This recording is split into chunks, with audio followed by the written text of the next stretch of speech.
Welcome to the Glen Mercer Show, where we talk all things vegan. If you're not already vegan, no worries, we'll get you there. If you are, tune in for health advice, information on climate change, and all the damage done by our most destructive industry, animal agriculture. We'll also talk cooking, theater, film, and culture. My 2 reasons for starting this podcast: to entertain, to inform, and to make people vegan. Oh, that's 3. Shit. Welcome to the Glen Mercer Show. You could find us across all your favorite podcast platforms. You could find us at YouTube, and please remember to subscribe. You could find us at realmeneatplants.com. Many of you may know that recently I interviewed a fellow from the West who is remaining anonymous for now, but we called him the plant-based ex-cowboy. And he told the story about how difficult it is to be in that culture where he used to be a cowboy and begin to realize that eating meat is a mistake. And he went vegan, and he's trying to change his way of earning a living now. And he gave a very powerful interview that it generated a lot of comment. Well, today we're speaking with his wife, Shelly. Shelly, welcome to the show. Thanks, Glenn. Nice to be here. So tell us, Shelly, your origin story, as it were, how you and your husband decided to really challenge the culture you're living in and go plant-based. Yeah, so back during the pandemic, I believe we both were just at a point of needing to see some change in our life, hitting some age milestones and some slumps in energy, and kind of wondering, is this just what happens as you're getting older? And we're not that old. So I think we both decided that it would be a good idea to start pushing some envelopes, seeing what else is out there. I had a big food allergy test done and already had eliminated dairy and eggs and gluten and a slew of other, mushrooms and pineapple and whatnot. So I was a little bit more resistant at first to want to make any more change in my life. But I did make the comment that I wanted to stop eating so much meat. I felt lethargic after I ate it. Constipated, all the things that you now know that are like, wow, like that's not healthy. And we watched What the Health, Forks Over Knives. We kind of went down those 2 roads, and we both just we just jumped off the diving board. We went into it without questioning what we were doing. I think we maybe went more Starch Solution at first. Which, looking back on it now, I wish I had been more aware of, doing a little bit more research, because I put on like 10 pounds, within like a year. I was kind of like, what am I like? I'm eating too many potatoes now. So that was kind of its own struggle of, that I had to start looking at this diet again. I did not want to go back to meat, but I had to look at the whole diet and say, like, I now don't want to eat potatoes as much or as much carbohydrate. And I had always been the person that had friends who were like, I'm not eating carbs, I'm getting rid of carbs. And I was like, carbs are not the devil. But I think sometimes there's diets that don't work for certain people. And I'm not dissing the Starch Solution. People love that diet and it works for some people.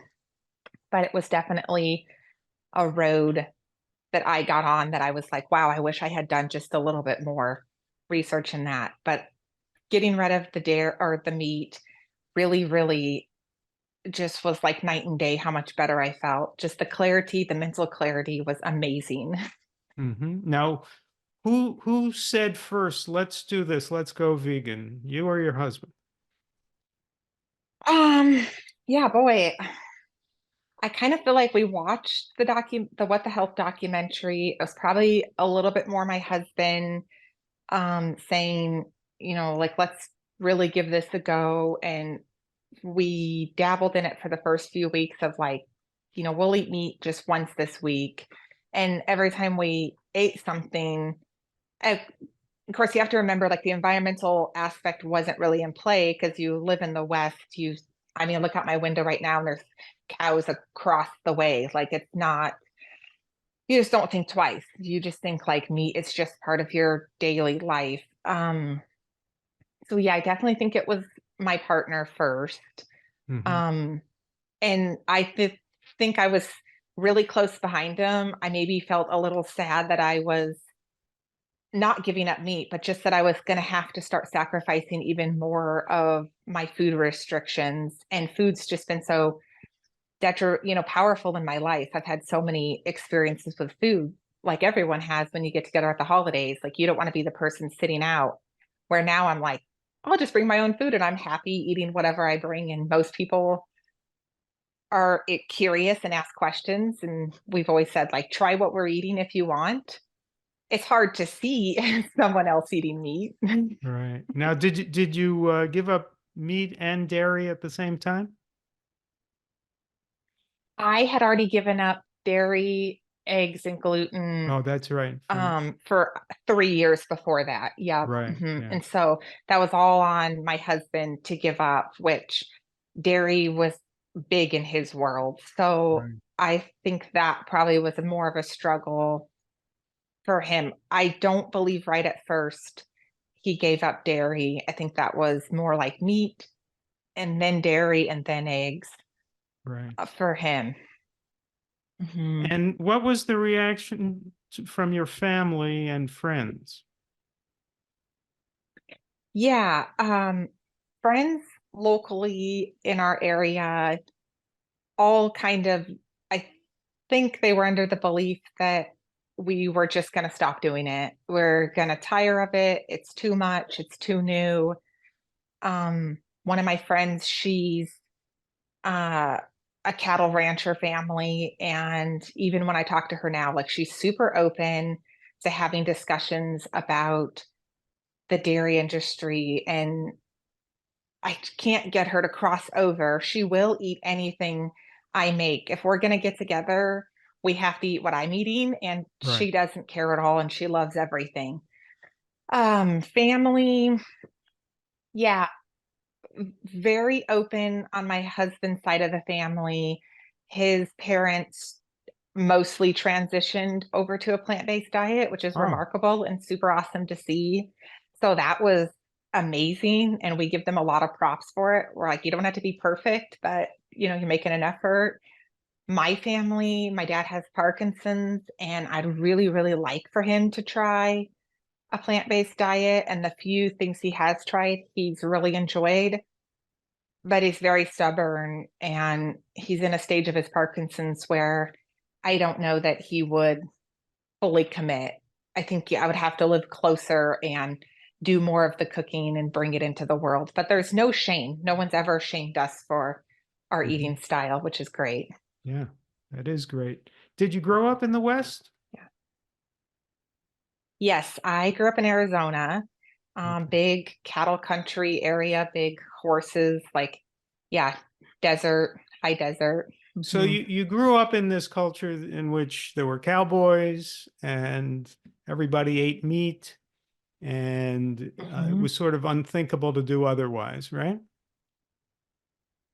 Yeah, for a short amount of time, my dad took a job on a working ranch, and there was no cowboys there at the time, but it was more like farming slash the few dairy cows they had there and a few other, I think we did raise turkeys, and I have two brothers, and neither of them were interested in like the livestock part of it. And I maybe am more of a people pleasing person. So I'd help my dad milk the cow. And around Thanksgiving, I helped him harvest or kill these turkeys. And I just remember seeing that turkey on the dinner table and being like, we're going to eat this thing now. Like it was a horrible experience. Like I just feel like if most people had to see how meat comes to fruition on their table, most people wouldn't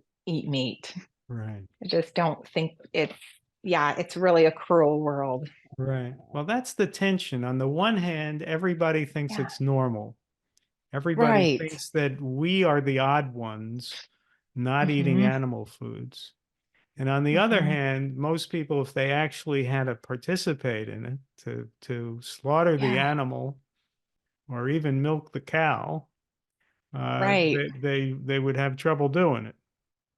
Um, Hmm. and so we live in a society in which there's this cognitive dissonance that nobody really accepts that what they're doing is unnatural.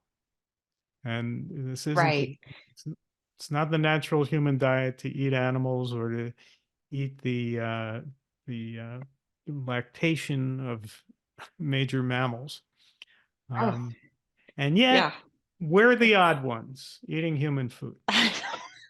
And uh, I know if one more person has to say, where do you get your protein yeah, from? do you get that a lot in the I West? find that remarkable. I think that's everywhere, but a lot of your friends say, Definitely. Yes. yeah. Yes. I just ran into an employee that works at our grocery store who I've interacted with multiple times. And he happened to look in my cart just the other day. I had beets and tofu and spinach and just all vegetables, of course, and all fruit and a couple things of soy milk. And he says, what are you going to eat? And I said, I'm going to eat the food in my cart. And he says, oh, you eat way too healthy for me. He's like, yeah, I couldn't do that. And I'm like, sure, you could. It just takes a little bit of time, a little bit of effort.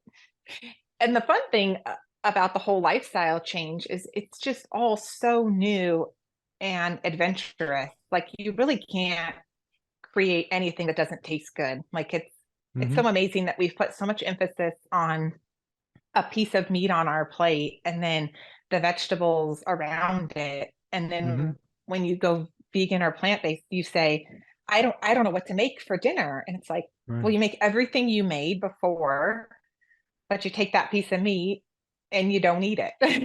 Right. Right. And you could replace it with tempeh or a bean burger or just beans or lentils or anything else. Um, do Absolutely. you eat soy foods like tempeh and tofu? We do. Yep. I have breakfast we eat like a blue zone lentil based vegetable soup. So we All have a right. soup for breakfast. Lunch, I have a salad with beans and tofu, spinach, romaine, all kinds of vegetables, anything we have, cucumber, zucchini, pepper, throw all that together. And I just make a salad dressing with balsamic vinegar, lemon juice, apple cider vinegar, some spices and water. And I keep it in a little container in the fridge and I just shake it up and take a container of it with me to work. So it's super easy to take lunch and then dinner. We sometimes, well, mostly it's been so cold here. We've just been doing soups again for dinner. I made a broccoli cheddar style soup yesterday. And so we'll eat on that for a few days and then we'll start our soup over again. But summertime, it's kind of a skillet dinner, just a quick, easy pasta or lentils and vegetables and some tempeh. And every once in a while we get adventurous. We do like those. I don't know if you know Jill Dalton, but she has a YouTube channel as well and a cookbook. And she's done like the carrot hot dogs. So we've done that with the marinated carrots. I make homemade sauerkraut. So it's never been pasteurized or anything. It's just raw fermented sauerkraut. Takes 6 to 8 weeks on our counter. So we adventure with some of those things. And we're probably a lot more elaborate than a lot of people, but I kind of think, we don't have any children, so it's kind of what works for us to be a little bit more adventurous in the kitchen. Now, have you had any health changes since you went plant-based, which I think was about 2.5 years ago? Yes. Yep. One thing is, I feel like I have to clip my fingernails. I don't know about you, but I feel like I have to clip my fingernails like twice a week. I never My heard hair that before. grows Do really. fingernails grow more? prolifically on a plant-based diet. I've never heard that, but I do. Oh, wait, I have to clip Well. my fingernails now. Okay, so I don't know. Yeah. Well, I heard a guy on Instagram say it once too. He's like 75, and a lady was talking to him in a store, and she's like, "What's the one thing when you went vegan that you've noticed you have to do?" And he says, and he looked down at his fingernails and he says, "I have to clip my fingernails more often." And I was like, "Oh my goodness, so do I. Like, I'm clipping my fingernails all the time. Like, my nails are so healthy, they must grow faster. So I That's should look more fascinating. into it. I don't want to vouch for." I have to look that up and see if there's a study in the New England Journal Yeah. of Medicine that fingernails grow 97% faster on a vegan diet. I don't know if that's true, Yeah. but I'll look that up. Okay, besides the Well, fingernails, what else? sure. I've also been really prone to having cavities, and since going plant-based, I've maybe had one cavity. I don't know if this is totally related, but I feel like with more fiber, more chewing, the healthier food you're putting in your body, your gut microbiome being healthier. Yeah, it's so nice to go to the dentist and get a clean bill of health. I'm not sure it'll be that way every time, but I've definitely noticed since the 2.5 years, every time I have my teeth cleaned, they're just like, wow, this is amazing. Like, you've had nothing but problems. So I'd like to credit that towards my vegan diet. I also had really dry skin on my hands and potentially a patch of eczema um, next to my thumb, and it was super itchy and dry, and just this really thick patch of skin that would not go away For how long did you ever have since I that was in high condition? school, and multiple. Did you say you had that Yeah, in from high probably. school? Yep, probably over 20 years. Over It's 20 just years, you had the most eczema ridiculous patch. on your hand. Mhm. And then you start Yep, eating yep. plant-based. And yeah, And yeah, and what I noticed happened? that it literally shrunk. It shrunk down quite fast. Um, what first I noticed was I wasn't itchy anymore, and that's what got me to looking down at my hand and realizing that this patch that was about 3 inches wide had shrunk down to be barely anything, and never ever has come back. It's never been itchy in that spot again. So um So you had the condition for yeah, 20 I years. I mean It I didn't just it know that didn't has go to away when be. you just gave up dairy, right? Hmm. It didn't Nope, it go didn't away go when you away when gave I up gave up dairy, but dairy. it It went didn't away go when you away. gave up all animal products? Yep, yep. I think that all getting rid of all the oil, all the fat, all the meat, it just, yeah, it totally went away. So I have to think that there was something in those products that you shouldn't be putting in your body. Right, right. Um, and so you had these health benefits. Any others that you want to discuss? Yeah, I think that's about all. I mean, I And feel like my energy level is just so good from 5:30, 6 in the morning until about 7:30, 8:30 when I get tired. But I never have that afternoon slump. And I can't tell you how many times I have people who are 10 years younger than me who complain about this afternoon slump. I've got to have more coffee. I got to eat some chocolate. I got to have a candy bar. And I'm like, you don't need to do any of those things. You need fruit. You need good, healthy food to nourish your body. I feel like these people are unfortunately putting the wrong products in their body. mhm, Um, so I have no problem advocating. Even on my own Instagram page, I share a lot of my plant-based journey, and I share a lot of reshare a lot of posts mhm, that are geared towards changing your lifestyle and what this would do for you.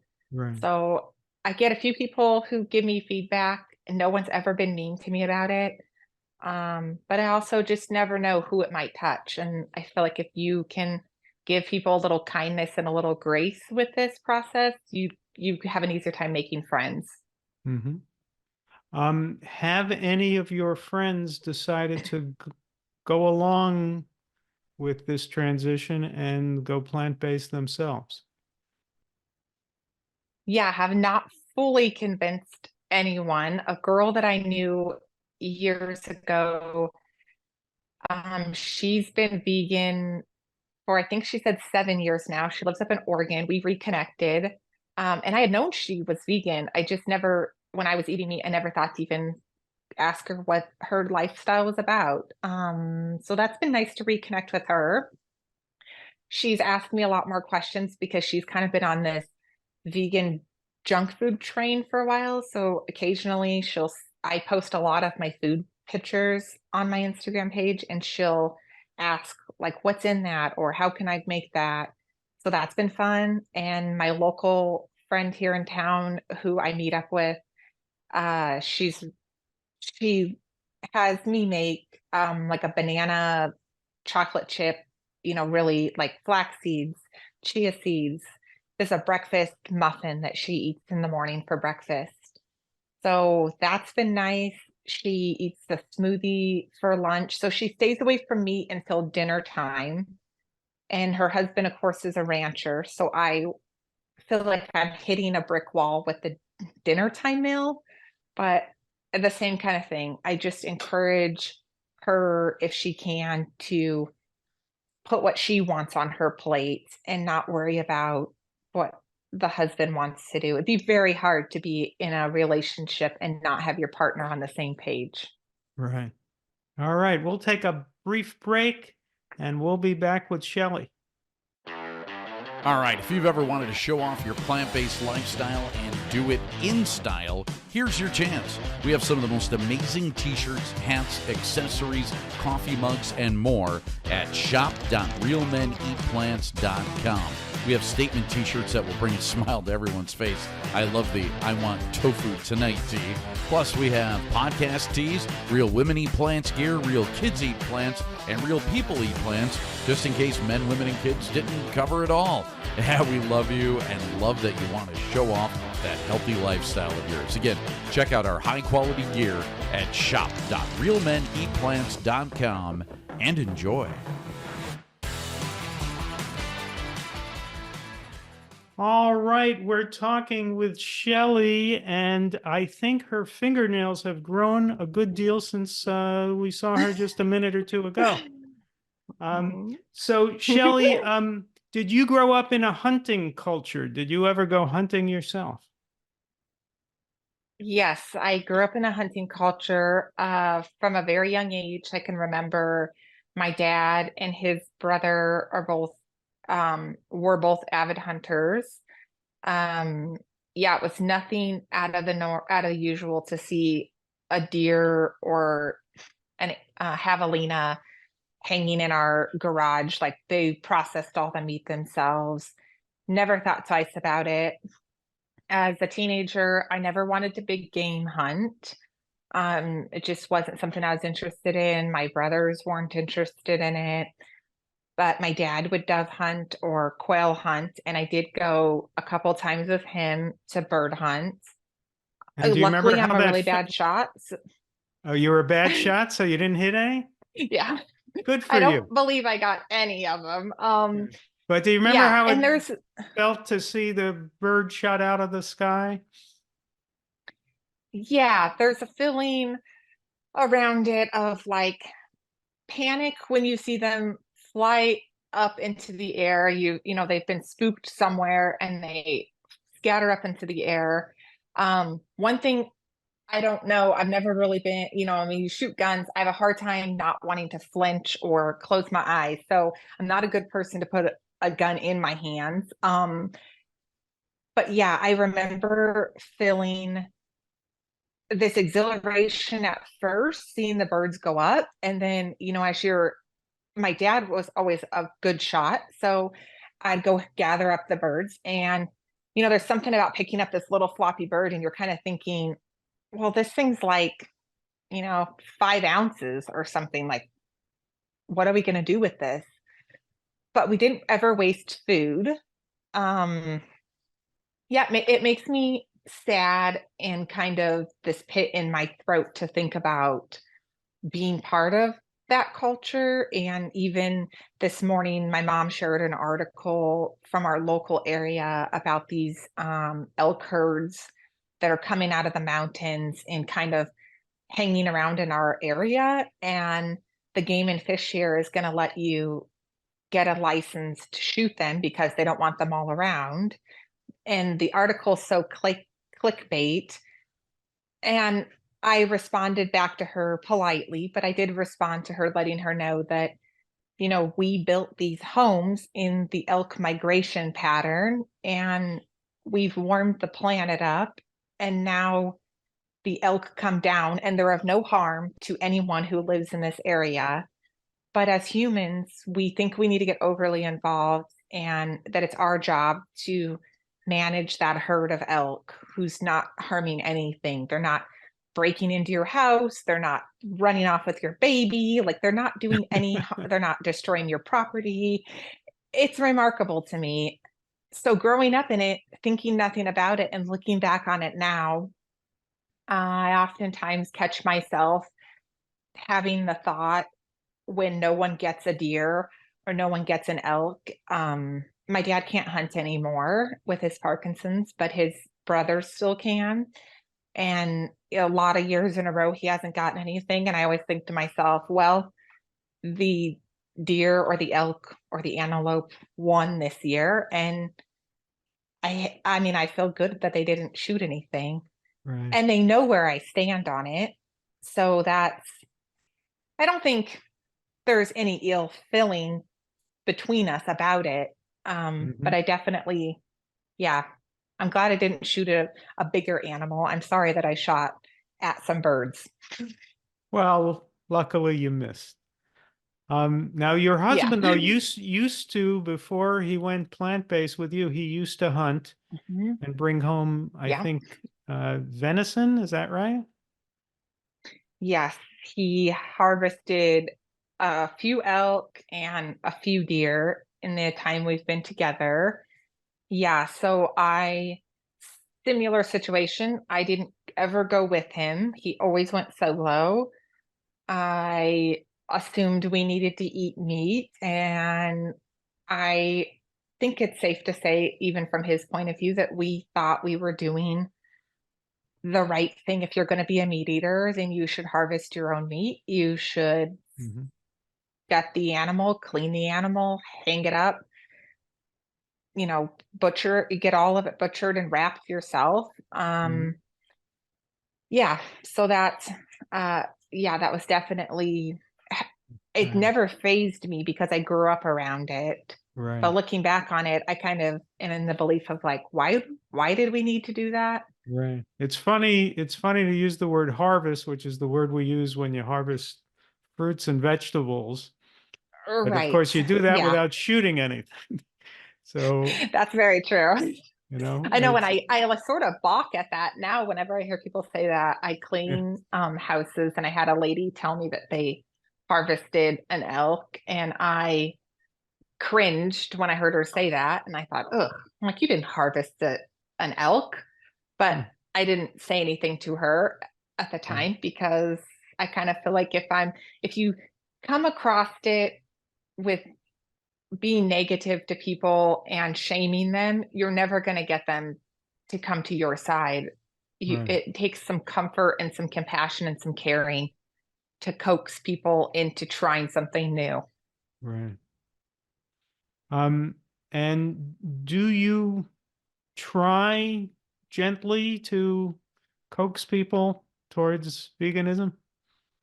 Yeah, almost daily, I'm posting on my Instagram page. I know my husband and I we spend quite a bit of time talking about it amongst ourselves. We want to see younger people getting more involved in this lifestyle. If you can get kids off of processed foods sooner. I have some other clients who have they're totally mind blown. They just have what do you eat? What do you eat? Like that's the biggest question you get. And, I just tell them real food is what I eat. And I tell them too, I'm an open book. I'll answer any questions. Yeah, and I find it hard to stop talking about it. Sometimes if I even at the grocery store, whenever employees notice that I'm in the store buying produce, Uh-huh. 2 to 3 times a week. And to them, they're like, who can eat that much produce? Well, if you go plant-based, you'll be surprised at how much produce you can bring home and eat.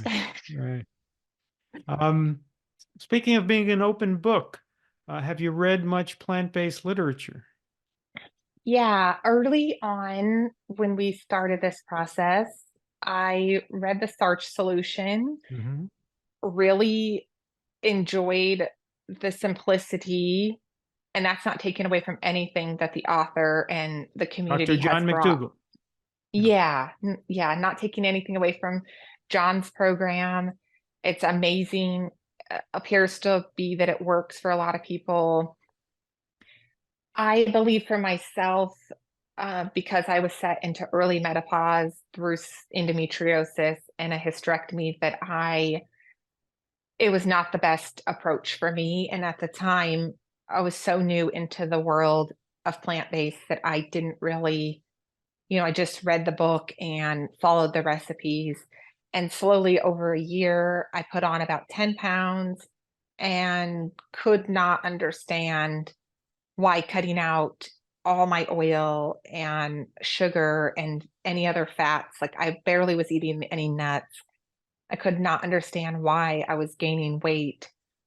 So I do believe for myself personally, there was a lot of potatoes involved. And at the time, I didn't know, I don't believe my husband knew either, that, you could bake a potato, you could cool the potato and help with the resistant starches, lower the resistant starch, and then eat the potato again. So if I would have known that, I think maybe that would have been a slightly different approach to eating as many potatoes as we were eating.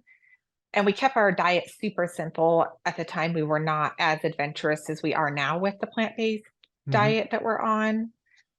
So yeah, I definitely think that if someone's getting into this world, it'd be best to look at multiple books, do Mhm. and multiple vegan plant-based cookbooks would be there's so many out there Yeah. that it's just amazing to flip through them and see, pinpoint a few things that might be good for a person to start with. Yeah. I'm surprised, frankly, that you gain weight eating potatoes because potatoes are, for many people, an excellent weight loss food. Mhm.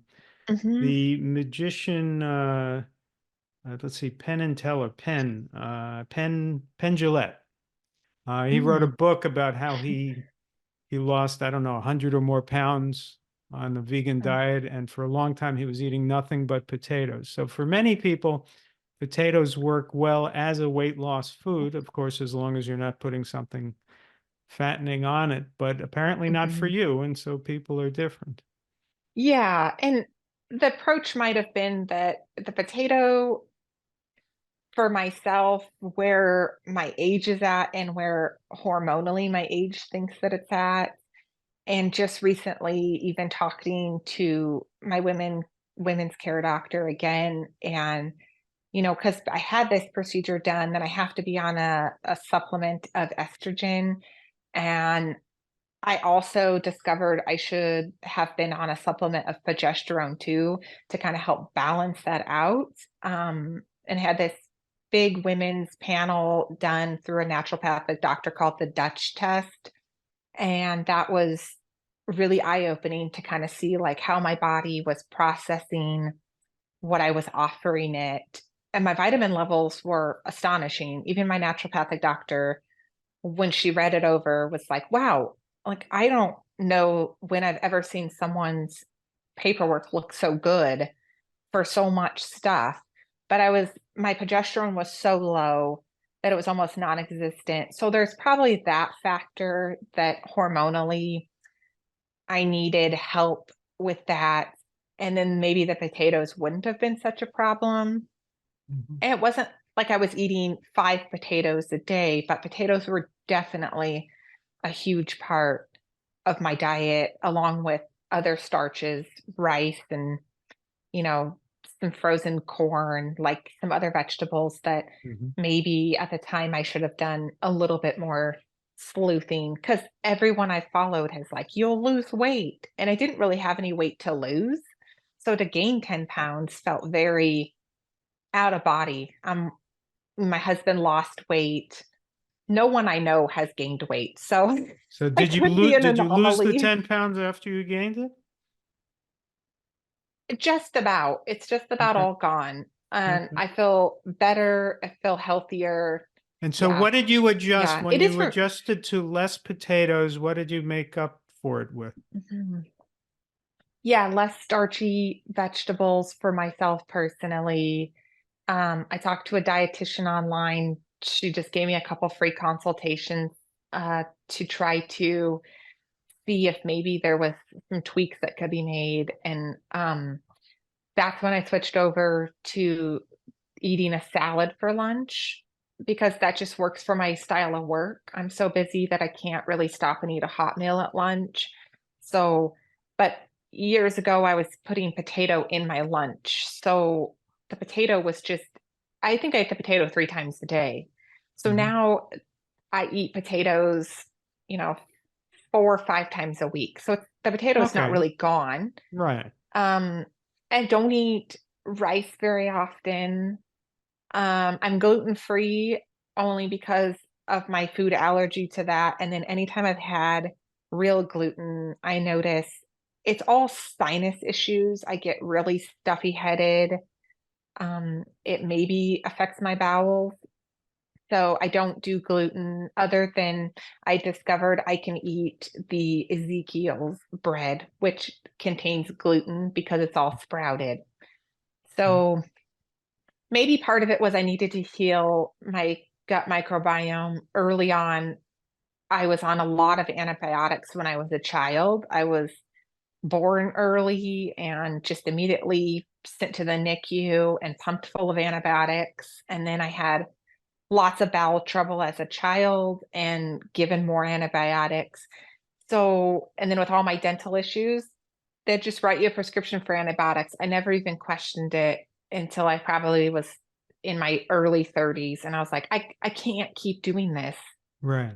So I think I had a lot more healing, internal healing to do.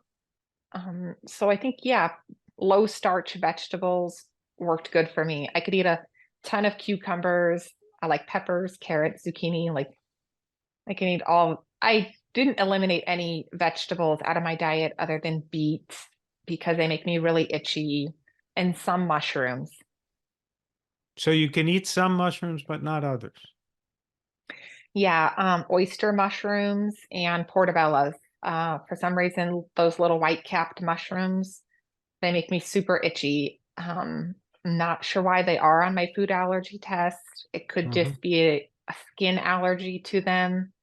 But yeah, I did eliminate those out of my diet for So the do most you eat part. the so-called medicinal mushrooms, shiitake, maitake, things like that? They don't sell any of them locally here, and I haven't ever bought them online like Try where you could rehydrate them. So I Mhm. have not tried them, but I would absolutely love to try them. Yeah, well, I eat them all the time and they make my fingernails grow like crazy. So I I know, recommend them. Glenn, you're Yeah. going to be cutting your fingernails more Yes. often. Also, I think maitake has an effect on my toenails too. Um, so uh, you also have a little bit of a business making foods. I know it's not a nationwide business, so we're not going to link it at this point Sure. because people won't be able to get it. But tell us about your little plant-based business that you have.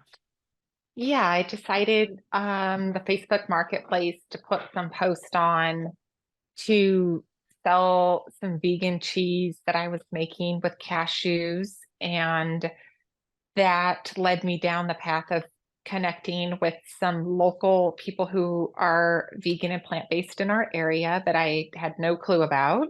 So you So met some vegan recently, friends.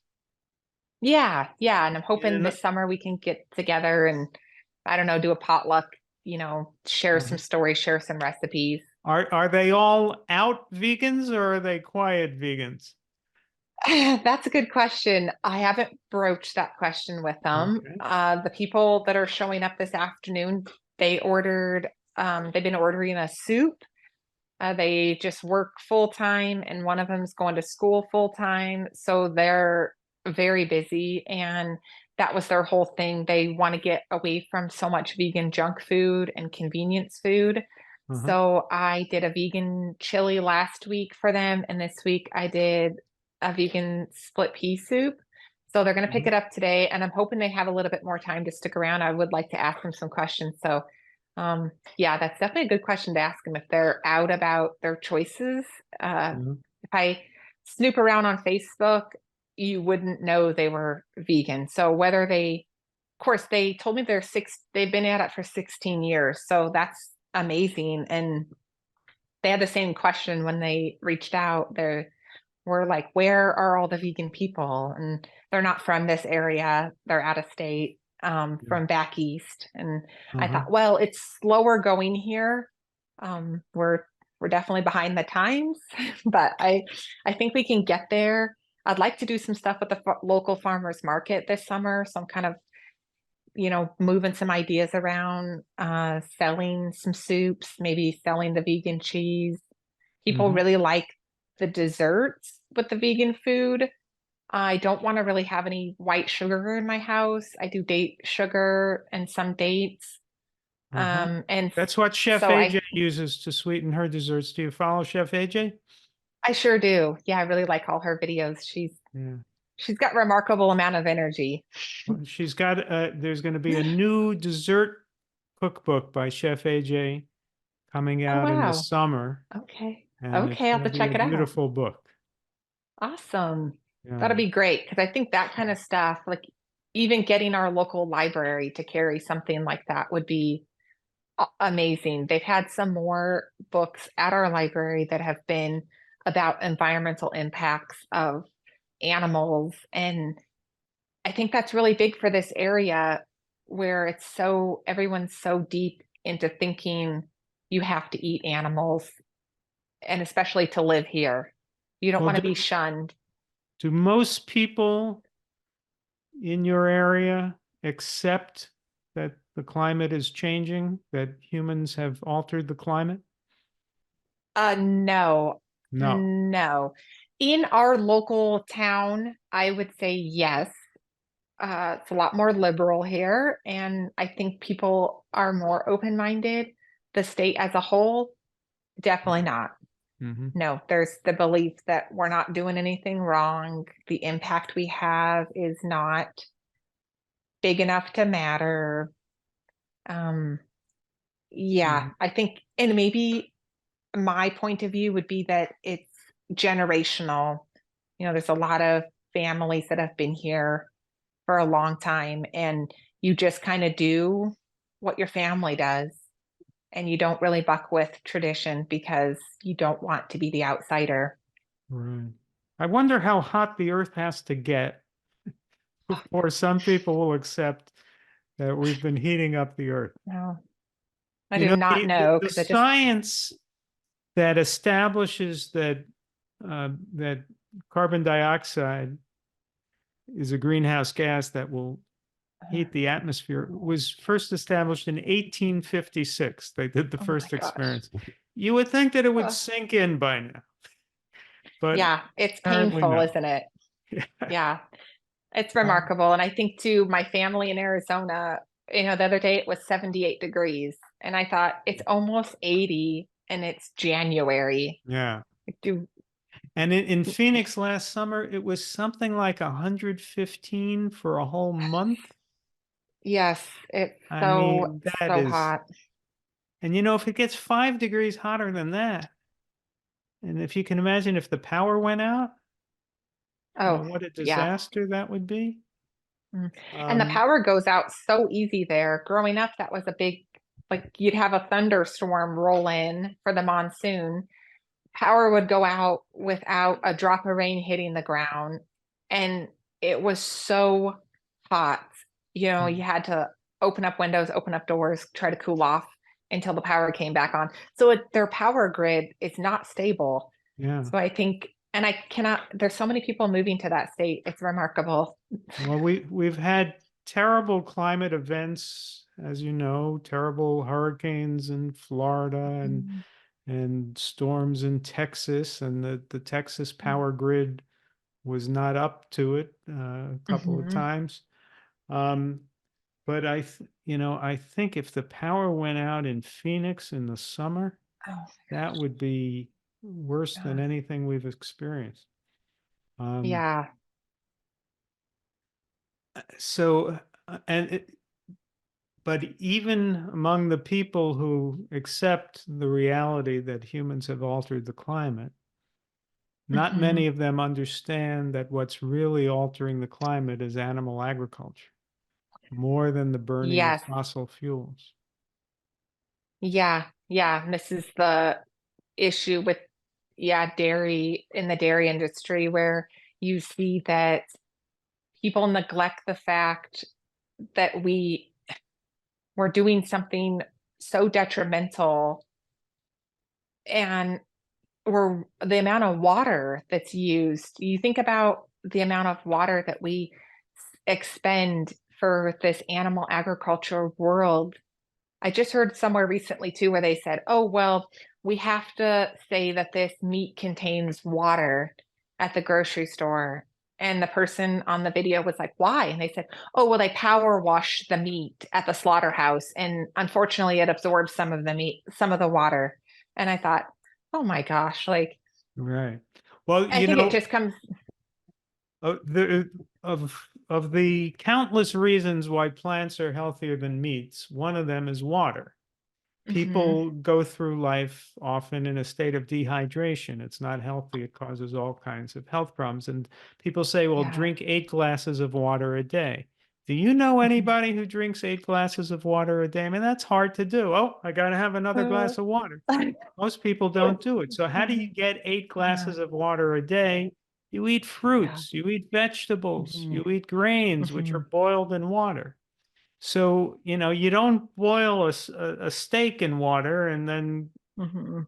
you know, so, so it's so much easier to get the water you need, and it's plant Mhm. filtered water. It's the healthiest Yep. water on the planet when you eat a fruit, right? And the Yep. fruits are going to be by weight, 95% water.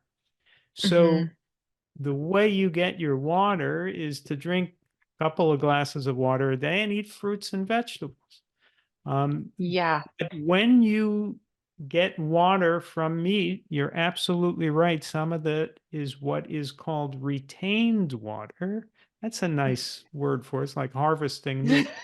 Retained water is the water used to clean the meat in the slaughterhouse from the Mhm. feces.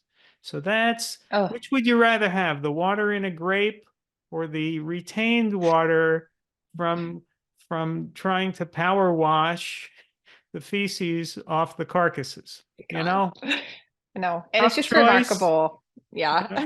I mean, I've never gone in a grocery store and seen a bottle of slaughterhouse water. I don't think anybody would want to have that, but they have it I when don't they're think eating so. meat. Yeah, And it's something. somehow I am finding it difficult to turn the world vegan. I don't understand it. You'd think it would Mhm. be easy. We have such a Oh boy, strong you sure case. do.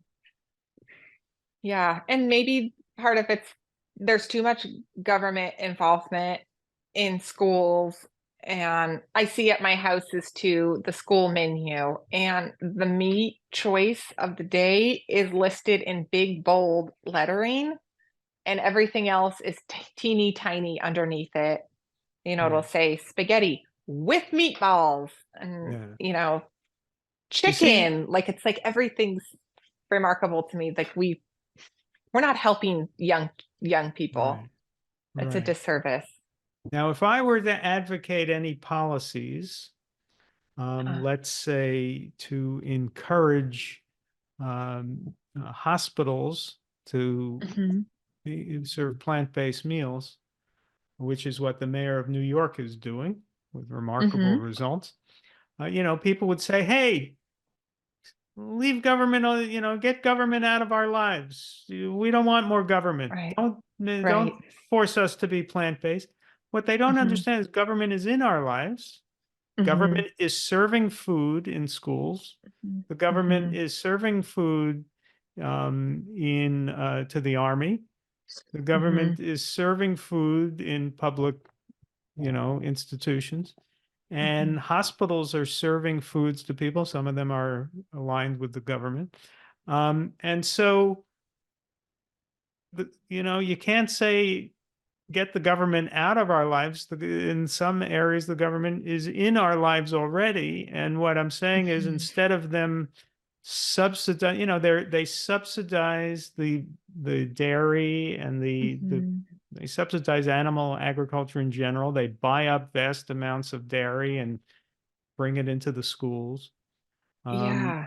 So the government is propping up animal agriculture. I would be happy actually to get the government out of our lives just by saying, okay, no more subsidies for animal agriculture, and let it be a free market, and then animal agriculture would disappear because they can't survive. It's a socialist industry.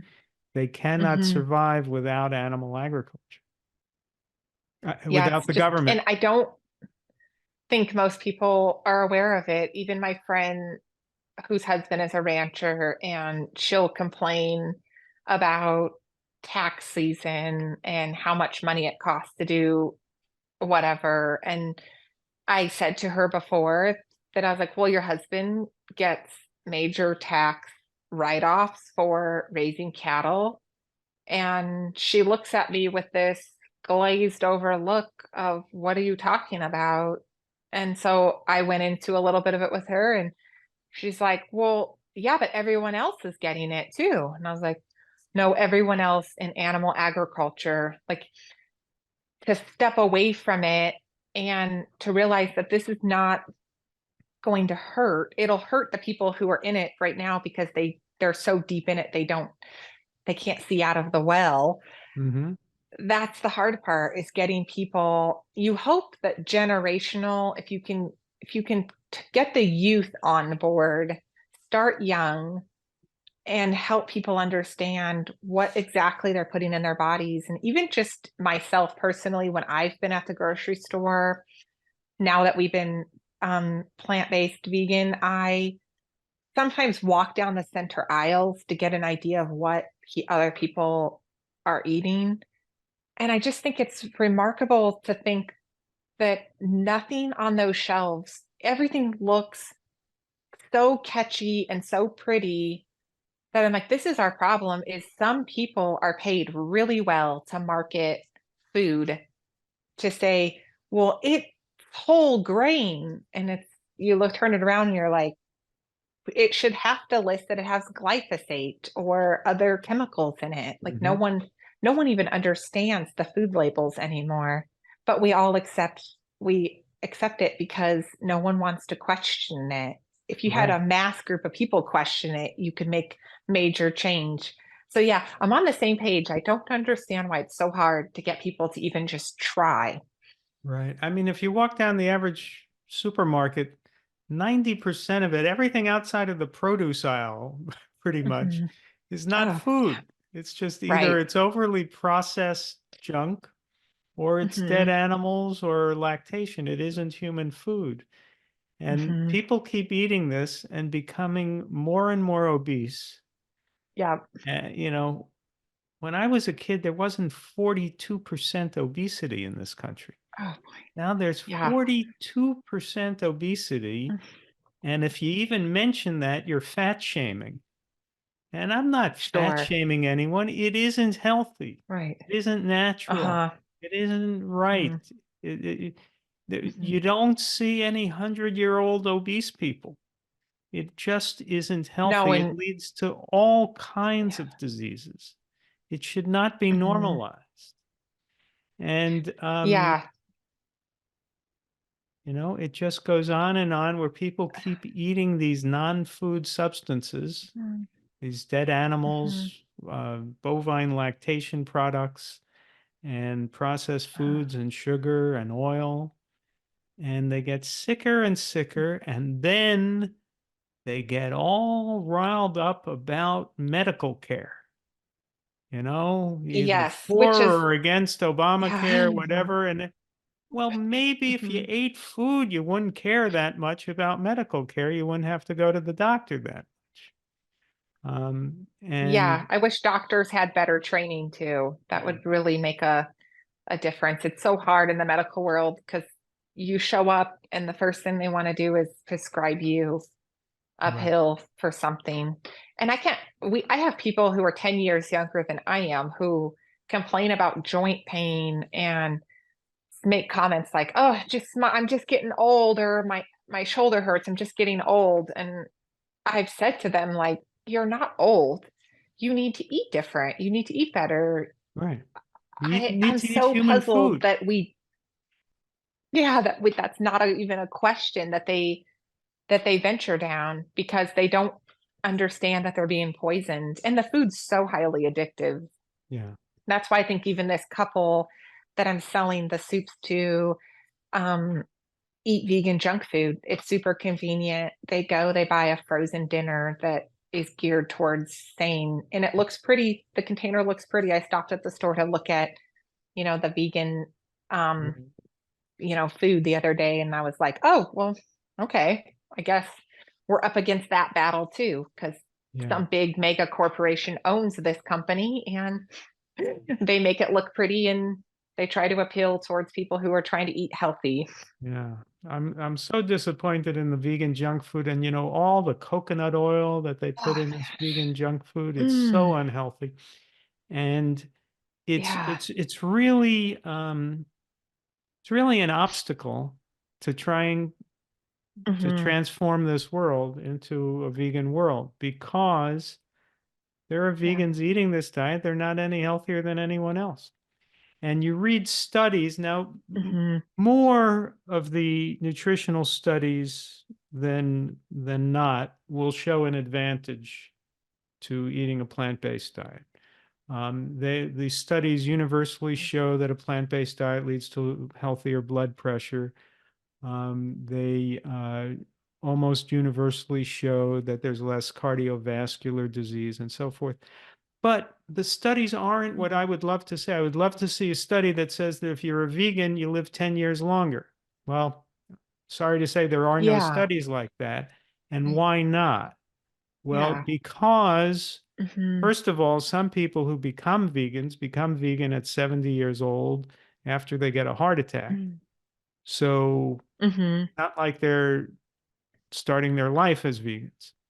Secondly, you have a lot Yep. of unhealthy vegans eating unhealthy diets. Mhm. So you get this Mhm. ambiguous data in these lousy studies in which people are self-reporting what they ate, and it isn't Mhm. sufficiently convincing to change people's Uh-huh. minds.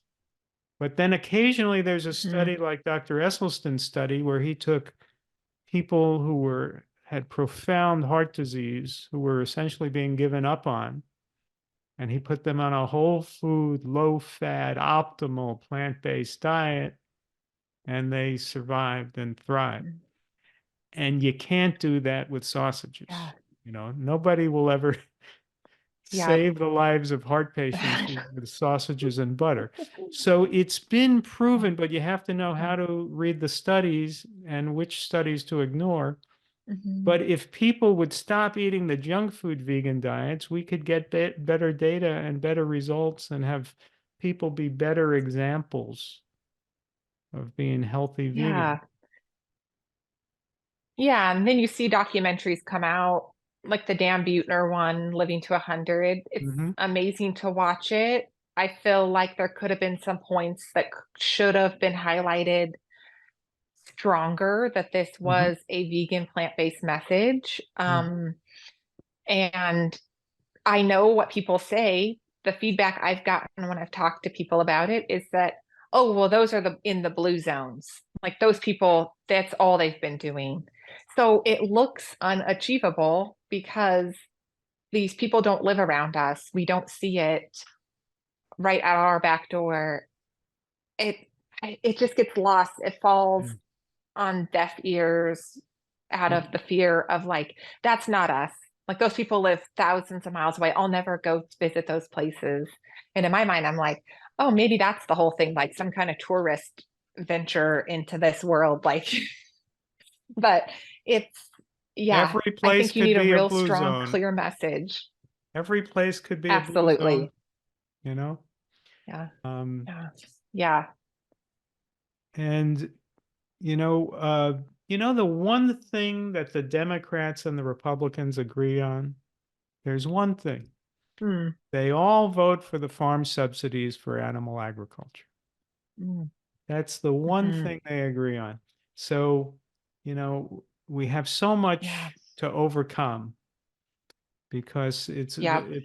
it's all rigged in favor of animal agriculture, and the culture supports animal agriculture. And people grew up eating a Mhm. certain way, and they don't want to believe that mommy and daddy fed them wrong. And it's Right. just so difficult to get people to see the truth, Oh, even so as hard. we hit And 42% obesity. sure.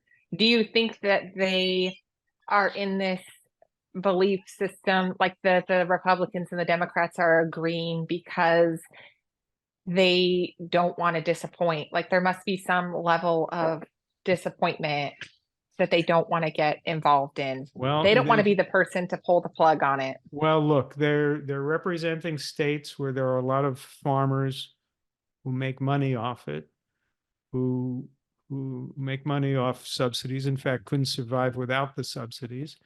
And they talk Mm, to their representatives and make contributions to their representatives.